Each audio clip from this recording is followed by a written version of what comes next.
Yeah, it is hard. Because, for everybody, only one person in 20 has read Joanna's fiction, or maybe even 30 or 40, and that's too bad. I'm really offended, and I'm guilty too. Yeah. I think, I mean, this is so unfair for me. But Joanna Russ came on the first week of feminism. Yeah. And even that, it has like apparently illogically and wrong. It gives kind of a time stamp for your reference to it. This was Enliven with the Joanna Russ.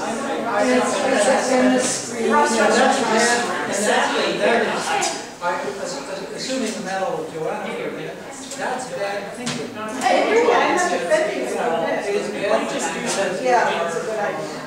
Your replacement I can be loud as well. I can be loud, but I said, what? I'm beginning to see that. I'm beginning to see that. This is a very widespread. But I've got my reading at 7, so I don't want to If I into it, it makes it hesitate. I'm not I'm saying, obviously that's wrong.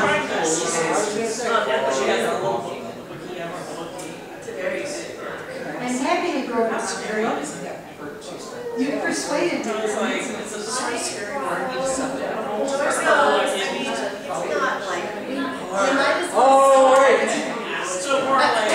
the aesthetics, the acoustics in this room are such that nobody else can talk while we're talking. Thank you. Okay, yeah, I think it's time for us to start this. This is the critical importance of Joanna Russ, and let's start with panelists introducing ourselves. Gwynne. I'm Gwynne Garfinkle. I write mostly fiction and poetry. I'm David Hartwell. I am a senior editor of Tor Books. I've written one book on science fiction and a few critical articles. I have a doctorate in comparative literature. I was a close friend of Joanna's. I've read all of her critical essays as well as her reviews. And I'm Lila Garrott. I'm a senior fiction editor at Strange Horizons. I also review books for Publishers Weekly and various other outlets. So let's talk about Joanna Russ's criticism. I'd like to save you for last on this question because Gwynne and I are coming at this from a different perspective. But what among Joanna Russ's criticism is the most important to you? Describe it to people. Well, let me just say that when I first was reading Joanna Russ in the 80s, I said a little something about this in the previous Russ panel, but I came to her from feminism, not from science fiction. Started with How to Suppress Women's Writing, Women Writers, which is still hugely important to me. That's probably still the most important. But then I used to go and find back issues of the magazines that just to find her reviews because they're so amazing. And I just recently have started reading The Country You've Never Seen, which is her collected essays, and they're amazing. And I'm finding the ones that I read because I found the back issues, and they're just, I don't think anybody, it's just, her criticism is just beyond compare and fantastic, and I'm going to be spending a lot more time reading Readercon.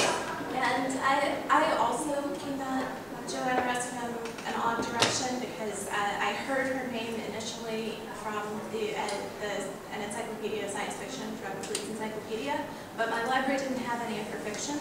What it had was To Write Like a Woman, which was not only my first Russ, but my some of my first criticism that I ever read as a teenager.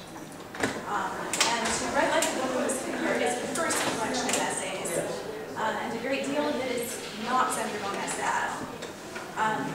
And it provided a really interesting toolkit to use when thinking about Gothic or thinking about other kinds of literature as well as that style. So I probably wouldn't have gotten into reviewing if I hadn't read Ross properly. Well, I actually read a little bit of her criticism before I read her fiction. I met her, introduced to her by Chip Delaney, who I met in the year before that.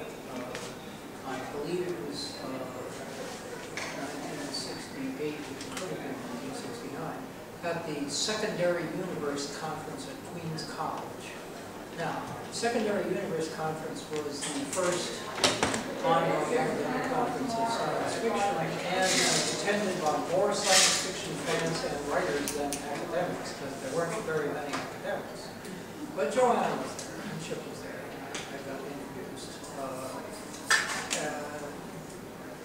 You know, to somebody who was a critic and also a writer. Chip had already previously recommended Picnic on Paradise, but I was in the throes of doing my doctoral work, and I hadn't read much fiction that year. So I hadn't read it yet. And I found out she was a dramatist, and I was doing poetry, somewhat fiction in Literary Magazine. And I found out she had all these unpublished plays, so I asked her to send them to me, and she did, and I published some of them. Because she went to Yale Drama School, and she was going to be a dramatist. At the time, she was before she was a literature professor. She was teaching speech and drama.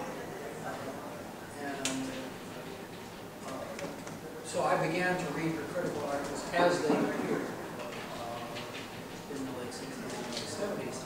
And they were like depth charges. They were really explosive. They were really very well written, very well reasoned, and from Mars. Really different.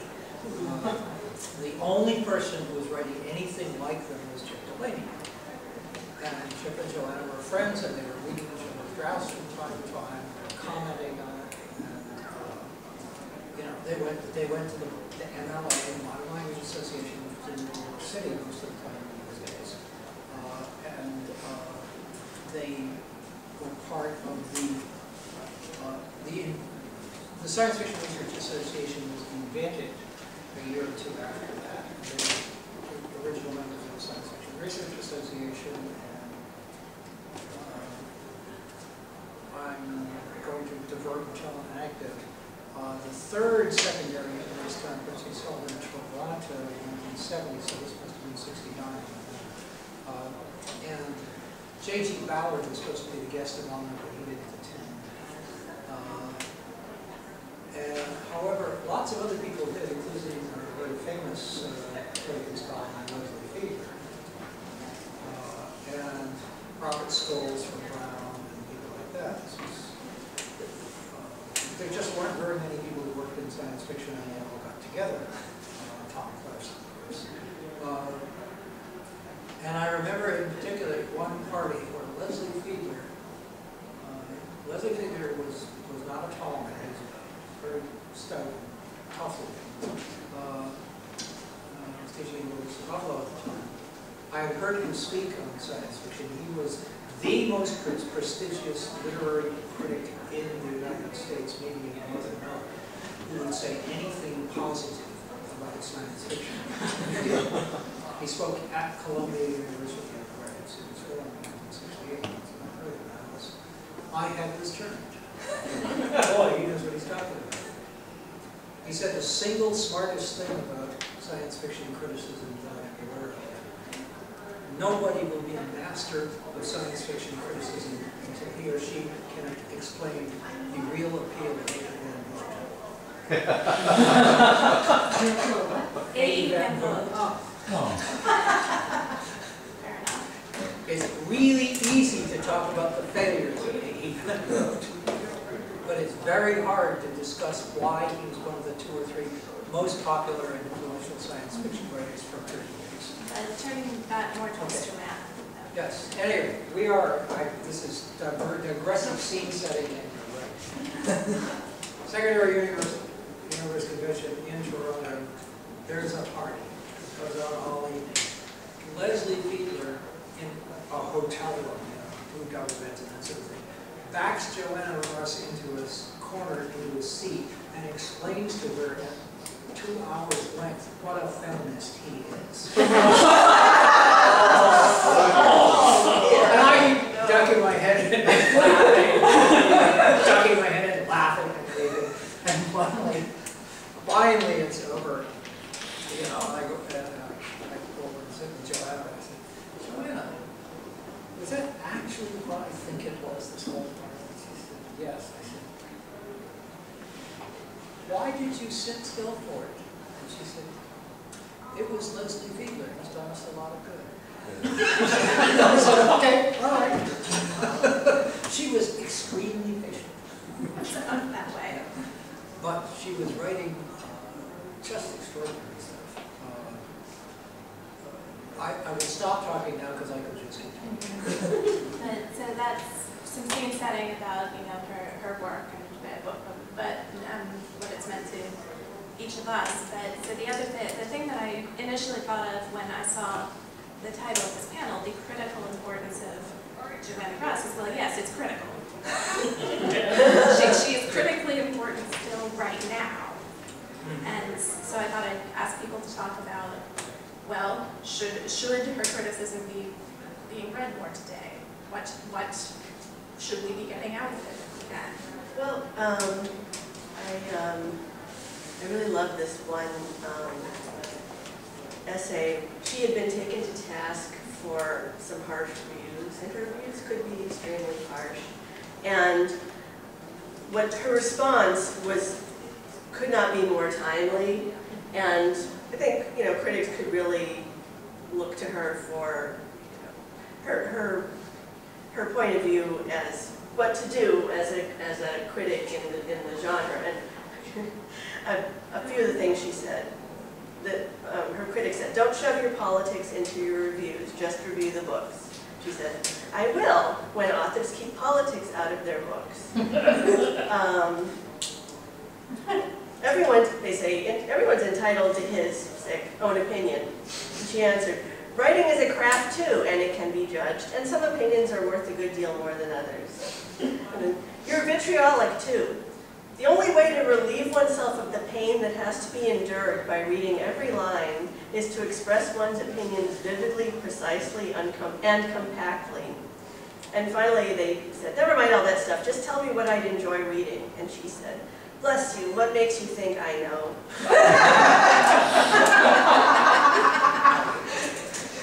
Joanna was by far the most entertaining book reviewer from the late 60s and the late 70s.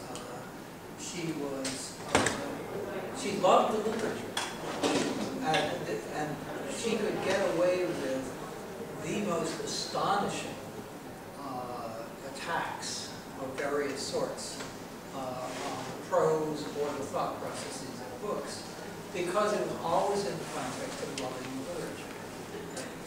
She was sympathetic to the enterprise. You could tell that if she was eating a book to death, it was not from misanthropy, and it was not from animus against that particular writer, although she was quite annoyed at some of them. But it was because, as she said once, and I will always remember this, sometimes when you're faced with a swamp, the only thing you can do is beat the curry to death with a shovel. Actually, my favorite line from all of her reviews is a review of the Stephen Donaldson trilogy, in which she said, by St. Mark's and St. Engels and St. Common Sense, what do they eat, for there is no agriculture in the world?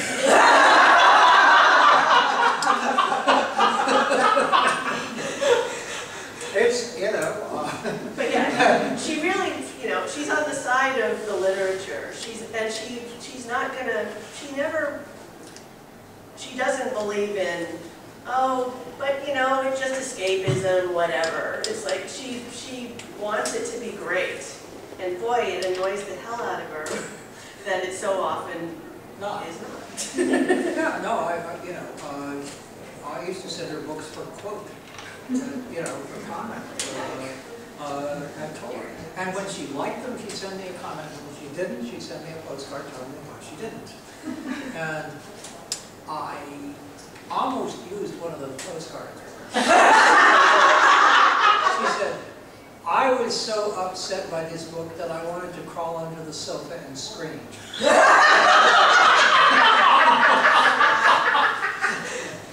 And I'll tell you why. Because it's instructive. She said, because this woman has mixed the conventions of science fiction with the conventions of the women's romance genre. And that could catch on and it would be a fucking disaster. And she also, in terms of her feminist writing, another book that's not in print, Magic Mamas, Truman Sisters, Puritans, and Perverts. That's one of the other early books, the things that I first read by her. And boy, yeah, I mean, I remember when I first read it, I didn't really like it so much because she really called the feminist movement of the time out. It's like she would say, she quoted some line about women's sexuality from the 80s, and she said, I didn't know when Rod McEwen became a member of the women's movement. Yeah, I said on the earlier panel, Joanna liked people, but she hated bad thoughts and bad ideas. And she would try very hard and very patiently and very pointedly and very directly to correct bad ideas. And yet, she also had, and I think this is incredibly valuable in a critic, she had the ability to keep her own idiosyncratic taste. Some of the things she loved, she freely admitted were drastically and dramatically flawed. But she has a very long and very interesting essay in defense of H.P. Lovecraft. Yeah, no, she liked Lovecraft. This... And by the way, yes, we knew he was a racist. Yes, we knew he was an anti-Semite all along. Just like we knew this about 95% of the classical record. Yeah, and so she has the ability to stick to her own taste, but to also see the flaws in the things she cherished, which is part of what helps her as a critic explain to people the flaws in the things they might cherish. She had the ability to explain the flaws to you, something to you in a way that doesn't make you feel guilty if it's something you happen to love. Yeah, actually, yeah. One of my favorite of her critical essays is Somebody's Trying to Kill Me and I Think It's My Husband, which is her analysis of the Gothic, by the women's Gothic, which at the time was the single most popular form of American reading. This was prior to the rise in popularity in the 70s of the women's romance, and prior to the rise in popularity of horror. The women's Gothic from the late 50s through the early 70s, in the Mass Market, you would find 6 to 10 of the top 20 books on the bestseller list were always women's Gothics, and they always had the same cover. Yes, yes. No, it was the edifice, tower, house, whatever, with one light in an upper story window, and the woman in historical costume of one sort or another peeing. And they always have on the cover, as Joanna points out, either in the tradition of Wuthering Heights or the tradition of Rebecca. Yeah, right. And I think so they even were repackaging some Shirley Jackson books as Gothic. Yes, I was going to say, everything was repackaged. They reprinted Fritz Leiber's Conjoy? Conjoy. Yep. I've seen a photo of that printing. It's terrifying. And that's a book that's been repackaged in almost every fashionable supernatural genre over the years. This essay of hers on the Gothic is an essay, if somebody asked asked me to teach a class for people who want to be book reviewers, I would say, here's this essay. It will teach you how to notice a trope. It will teach you how to collate the patterns you're seeing in a genre. Because she goes through and she has extensive documentation, which is something that is also incredibly useful in a critic. And she goes through and lists the commonalities of 6 or 7 of these books. Sorry, which essay is that? It's called Somebody's Trying to Kill Me, and I think it's my husband. Spoiler, it is.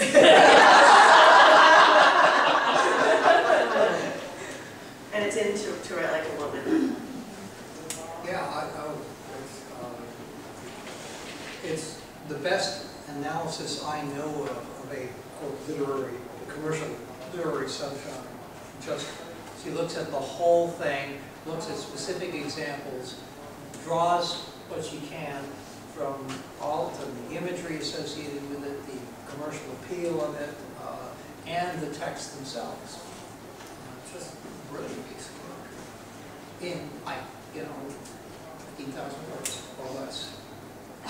And another thing that makes it very accessible as a critic, which as I said, I stumbled across this book as a young teen and it was readable to me, is that when she is using theory, she references it and explains it and then uses it enough to make her point and then moves on to something else.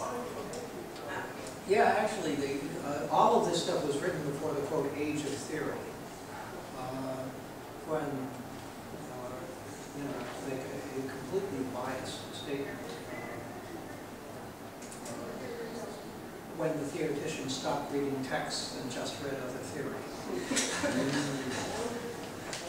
that kind of took over for a long time. I am friendly with a lot of PhDs and a lot of people who teach in literature departments and this happened, and I found it hard to bear during that time, saying, well, I don't have time to read any fiction or any literature. I have to keep up with the theory. And that Joanna did not write in that area. But it's interesting also because that leads, so that there is one work of Joanna's criticism that has become almost canonical in some directions, which is that How to Suppress Women's Writing has become a referred to piece of theory. But it's a book about criticism, not a book of criticism. It is a catalog about criticism, and it's immensely worth everyone should read. Yeah, I mentioned this in the earlier panel too, but what I love about it is how she turns it on herself in the epilogue, when she calls herself out for not reading work of people of color, and she reads Zora Neale Hurston and is like, oh, it's thin, it's uninteresting, it's subsidiary, and then she goes and she reads a ton of books about people of color, and she goes back and reads Their Eyes Were Watching Her. Oh God, it's amazing how much better this book got in the meantime. And she's like, wow, suddenly I understand that there is no central tradition, even my own is not central. Right. Well, in terms of science fiction, that was really her first love, and she was because she loved ideas. And science fiction was, in a certain sense, a literature of ideas. She was really bonded with it, and a lot of her critical work was about science fiction. However, some of it was completely outside of genre entirely. Joanna is the only person writing criticism in the science fiction magazine field who ever won the Florence Howe Award from the Modern Language Association for Best Critical Essay. None of our other scholar critics have ever accomplished that. And it was a good piece of writing. It was basically just about women writers. But boring. She really read science fiction. She read it all the time. She read fantasy all the time. That was back when you could read everything. Well, she wasn't reading everything. She read a lot. threw a lot of it across the room. Very much a throw across the room, because you would become passionately involved. And yet she had a level of objectivity to the prose style, no matter what. And she would notice if something went wrong. Yeah, one of my favorite essays of hers is one where she'd been sent a whole pile of books dealing with sex war in science fiction. And it's just, and the interesting thing is that this also, I think, provoked in her a fictional response. There's a short story that she did that is a number of pastiches of terrible sexist science fiction novels. But Is that the cliches from outer space? yes, cliches from outer space. The interesting thing is that the essay and the short story have very much the same point. They're both works of criticism. Well, the thing is, parody is a parallel form of criticism. And she was very much aware of it. She and I are both really big fans of Pogo, Walt Kelly. You can see that because one of the key lines in Peter and the Man is from Pogo. But she was, and that's one of the reasons that some of her book reviews contain parodies of the books. Which is amazing because today I'm trying to figure out if that would even be publishable in any of the review publications.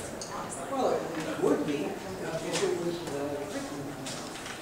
Well, I mean, she got a lot of flack. She got an amazing amount of flack. Yeah, but that part didn't bother her. It's like Oscar Wilde got a lot of flack too.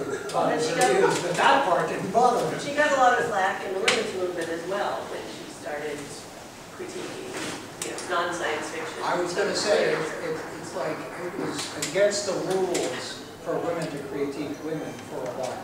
Yeah. Okay.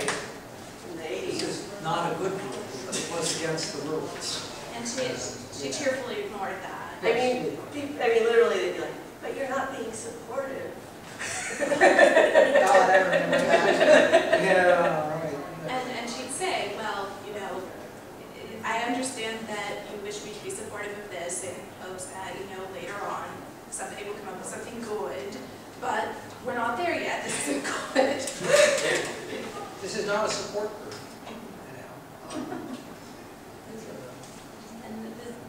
And this supporting each other ethos can be very insidious. There was a time, Yes.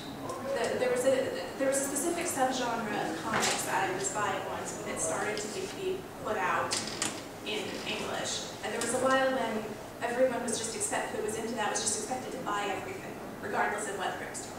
Because otherwise, how will we ever get any more of it published? This doesn't work.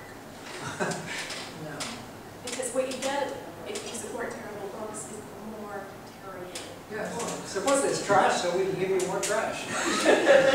It's like the C, there's the the lowest level I can think of science fiction movies in the 1950s. They were supported by the public, and therefore a lot more than were made. Lots and lots and lots. And Joanna Russ had this wonderful way of managing to write about everybody. There's this essay that she wrote about Willa Cather and sublimated lesbianism in Willa Cather, which managed to piss off every single direction theoretician you can think of. The people who specialized in Cather were annoyed. The lesbian scholars were annoyed. The feminist scholars were annoyed. Yeah. Just if you can think of a scholar. And that's a direct descendant of Leslie Fiedler's classic essay, Come Back to the Raft, Huck Honey, about suppressed homosexuality in Hartwell. It's really, she was very mainstream when she was doing that, and at the same time, very radical. Boy, she was so far above most of the other writers and most of the other minds in science fiction that it was just a wonder to behold. And it was going on month by month. It was like, listening to the Beatles for 5 years. They were just doing new things all the time and great things all the time. And Joanna was like that. And this leads to one thing that I worry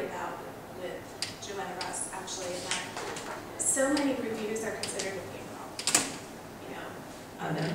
A book comes out, somebody writes a review of it. The magazine comes out the next month, you know, who's going to read the review ever again? Well, somebody will go back and collect them, but then even the collections can be very hard to get a hold of.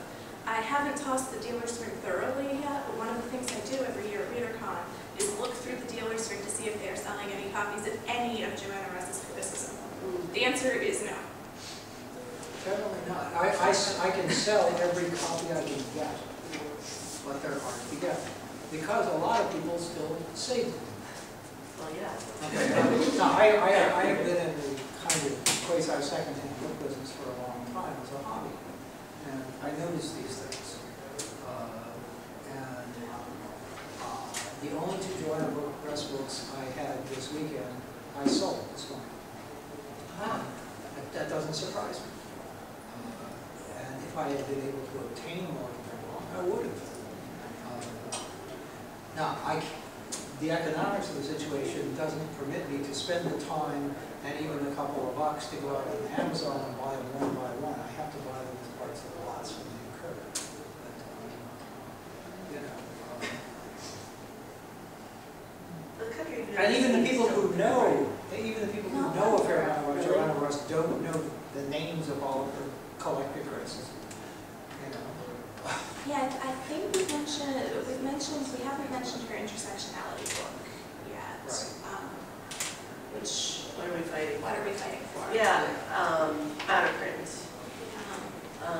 And that really is her intersectionality book. That's her being called on not having paid much attention to issues of race specifically, and her theories on that. And that is a very interesting book because she's a second wave theoretician, mostly from the 70s, that feminism she's coming along with. And seeing someone who is a very outspoken critic at that time, learning intersectional theory and trying to come to grips with it is very interesting. Yeah. Well, her major project in what we're fighting for was trying to reconcile feminism and Marxism, which she told me she failed. She said she did not succeed. It's a great disappointment to her because they were both such wonderful things that they ought to fit together. But she wasn't the kind of person who could do it by force. It had to work. And by that time, she was also later in life. She was on a lot of medication, had a lot of pain, and had personality changes after electric. Yeah, it's an interesting book. She talks a lot about, coalition building, and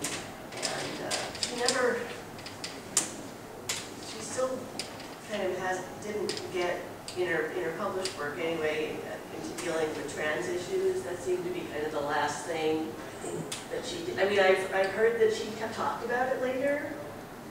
I was lucky enough to be at WisCon the year that they, what year was that? The giant, Was WisCon 30? 30, yes, the giant round number when they tried to get all the guests of honor back.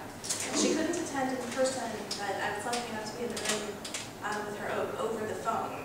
But she had a speakerphone phone interview in which someone asked her about transgender issues. What she basically said was, I was totally wrong, and if I were writing my fiction now, I would do everything about this completely different. Well, what's great about her is that she really did, reevaluate her own thinking as she went on, and was a thinker. This is very rare in adult human beings. To really decide that 10 years ago we were entirely wrong on a certain subject, and now we want to think the whole thing through again. Just a quick question, Mark. Especially reporting. Just a quick question I want to check. That WisCon interview, isn't that the Delaney one? Yeah. Yes. That's what we thought. It's in the souvenir book this year. We printed that with his permission. Yeah. Thank you, I'm so glad to hear that. I was hoping somebody would. Yes. I would like to get We did. a copy. It's in the souvenir.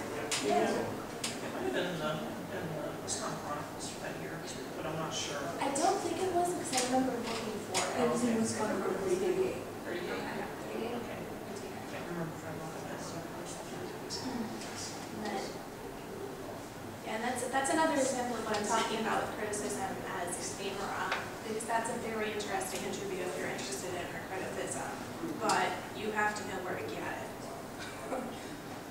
I mean, some of it is in the way. True. You can buy it, you know, and, you know, and it is all available on the internet. That's it. The internet is very good. Yeah. You will not, like many books, you will not encounter it in your daily life by accident. Okay, you'll have to go somewhere and look for it, whether that's to, you know, 6 or 8 bookstores or online. But you can find it, it's there. Yeah, one thing that interested me, I did in preparation for this panel, was I surveyed several library systems to see if they stock her criticism. The answer is yes, but spottily. No single library system has her complete works. But they vary in what they carry. Yeah, well, the Magic Models, for instance, was published by a small press in Buffalo. Supress, I think. Yeah. Yeah. And libraries are not going to have that. You know, that never got into libraries. And that has, you know, the first essay about slash fiction I ever read. Yeah. I was waiting, yeah. Yeah, which is you know, another good example of her identifying tropes, which was pornography by women for women with love. And incidentally, calling something pornography and not erotica in the 80s when she wrote this, very controversial. No, I heard, unfortunately, in 83, 84, she was recovering her memories and stuff during that electroshock, and started to really write slash fiction. She gave a long presentation on it in Westcon, which was fascinating, but also a little bit bonkers and not quite the full Joanna mind back there. She was talking about how Spock is a woman, and how you can tell he's a woman because he's intelligent, and intelligence is female. And we're all sitting there saying, huh?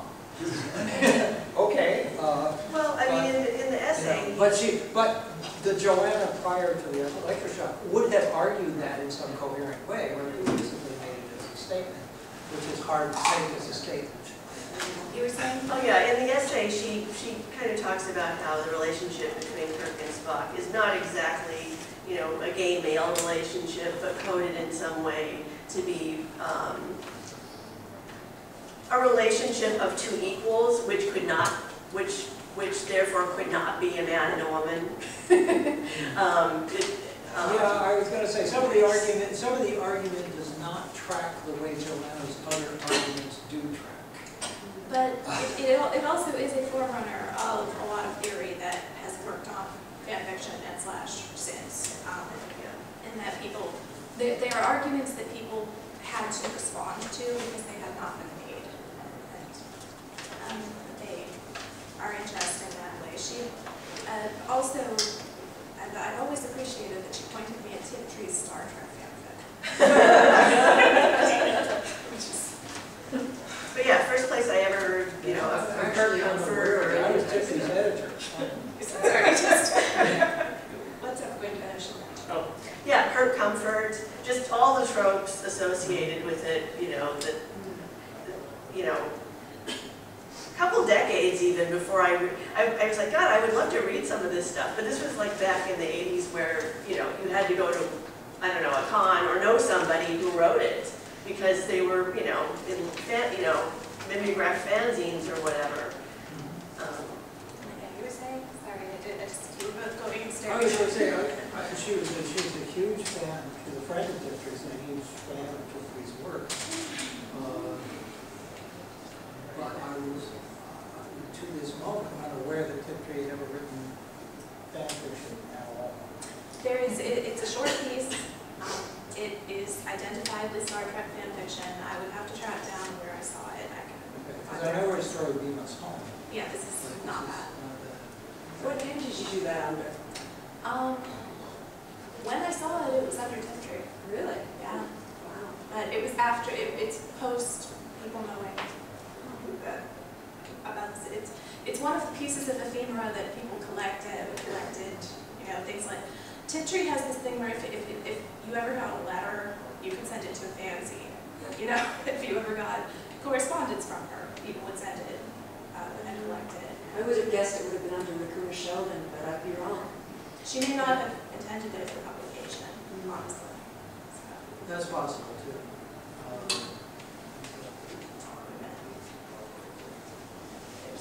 there's this way that Tiptree people have of, if you find that like her correspondence tends to be published under Tiptree regardless of whatever date it was on. Oh, Yeah, for instance. She was, after all, Alice Sheldon. Alice Bradley Sheldon. But, another digression. I'm sorry that people don't seek out and read Tiptree as much as they used to. By a long shot. I have books by Tiptree and I haven't sold. I haven't got the years I've been doing it. A lot of people don't read Tiptree now. Yes. We were actually just talking before the panel that both Russ and Tiptree are hard to get digitally. Yes, yeah, and the earlier panel we were talking about how Russ is not at all available And digitally. for those of us who have no more space in our basements, Or no basement. that's problematic. Yeah. That is one thing I wanted to ask the panel. So And also, I teach Russ, oh, and it's like, the bookstore is always like, I have to find this again. Yes, we have to find this again. Yeah. Yeah. Well, what's in print is in print. Yeah. Wesleyan will sell it to you. changing the subject slightly, one thing I wanted to ask the panel. So, are there any modern critics where you see Russ's influence? Is that something? You know, when in the panel description, I thought about it. I really couldn't think of anyone who I could draw a direct line. I wish I could. Gwyneth Jones and Cheryl Bint. Gwyneth Jones absolutely directly descended from Joanna Russ. Cheryl Bint's done a lot of work on Joanna Russ and on feminism. And Cheryl does not write as well as Joanna because nobody does. But she has a very good mind, and she is a penetrating and can do penetrating analysis the way Joanna did. I'm glad to hear some names because I drew a significant blank. Well, you see, Joanna was obviously different than most others because she came right out of the author community.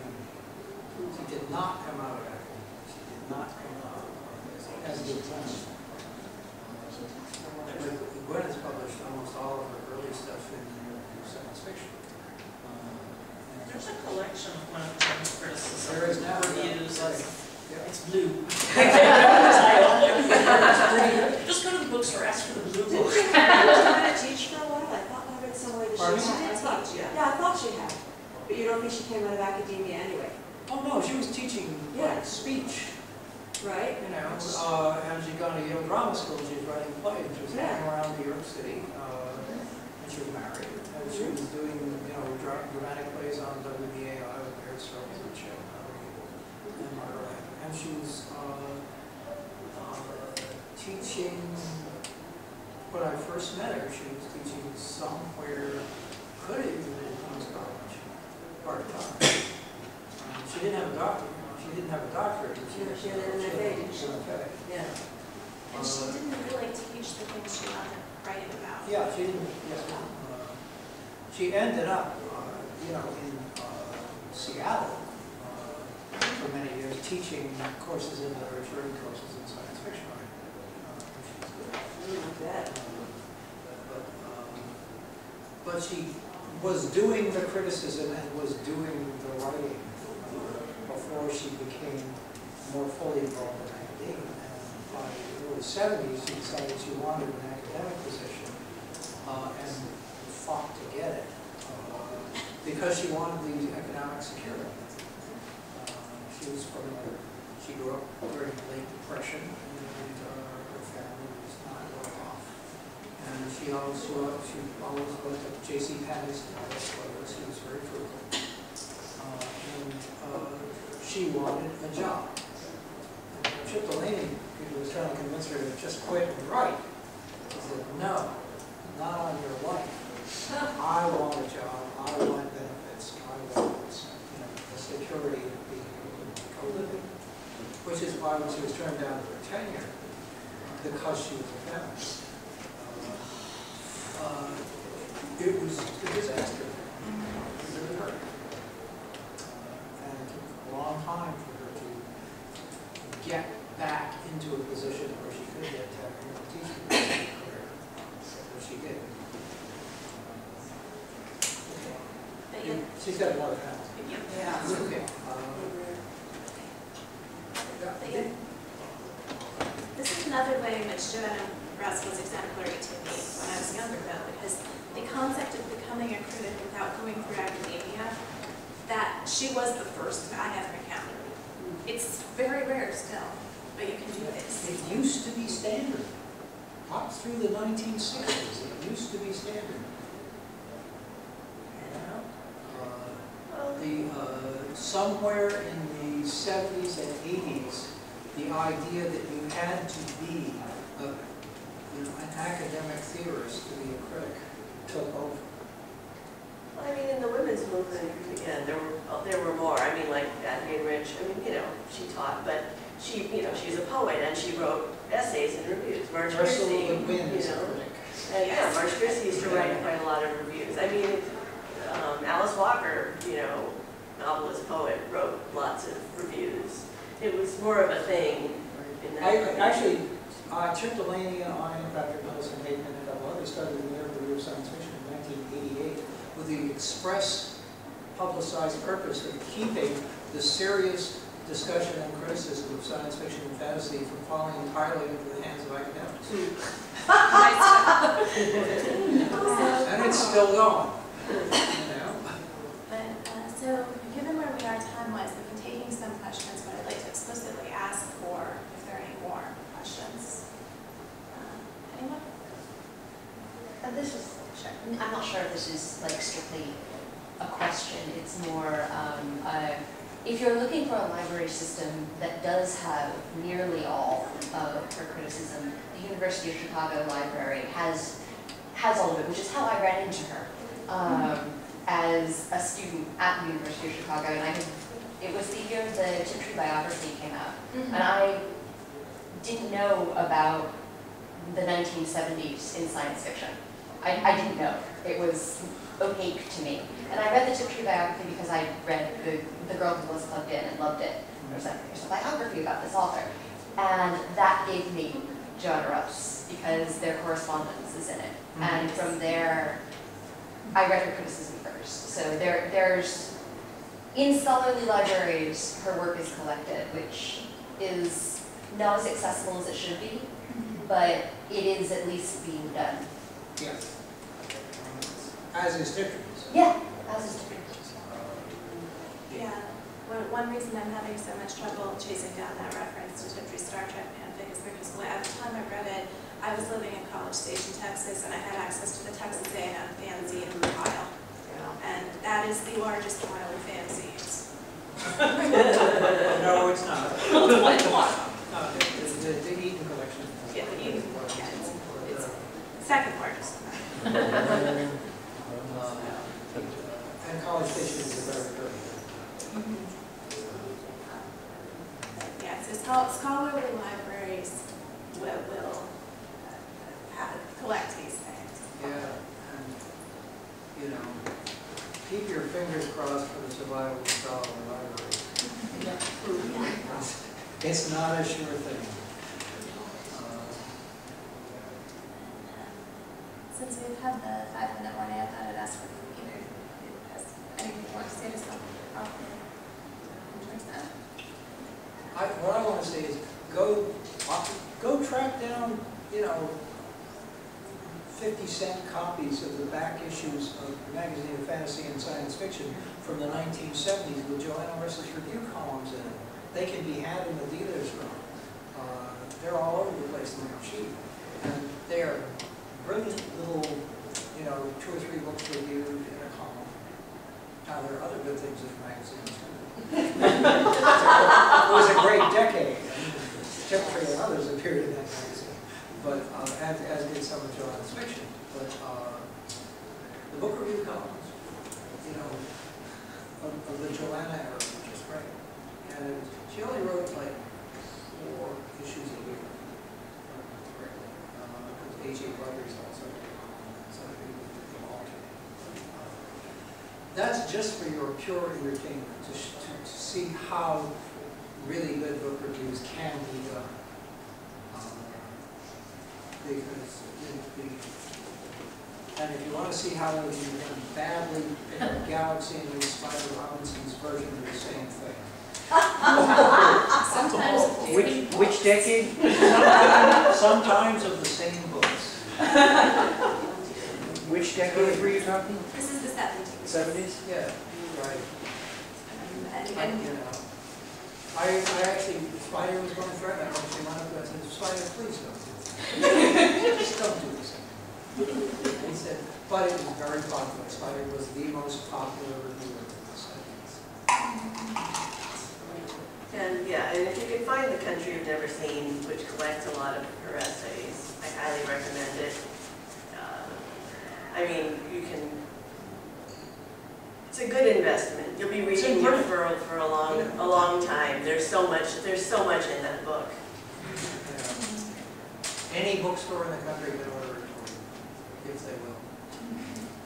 But yeah, and I'm just going to finish by saying, reading criticism for pleasure is not as common as I personally would like it to be. But if you're looking for criticism to enlighten and entertain you, you cannot do better. You will never be bored. You might be slightly confused at some points, but she always is trying to explain herself. It's worth any effort it requires. Well, that. The great critics are generally very reasonable. Not every time they write. I mean, I published The American Shore. That's not an easy read. But,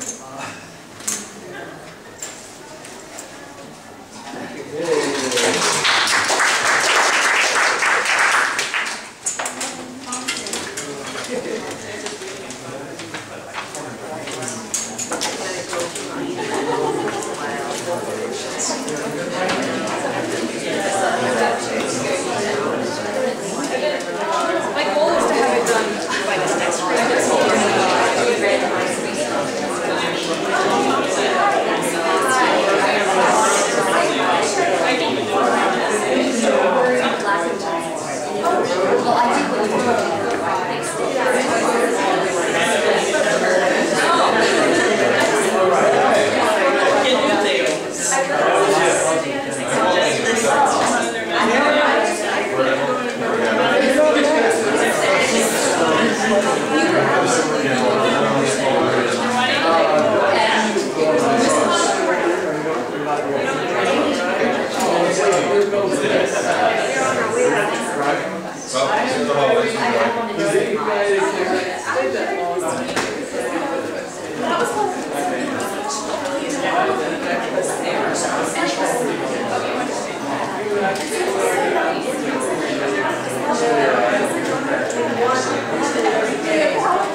Somehow dessert chili. What is it? Book room at 6. Oh, that's right. Yeah, so That's something very, very literary and I can't remember what it is. You were listening.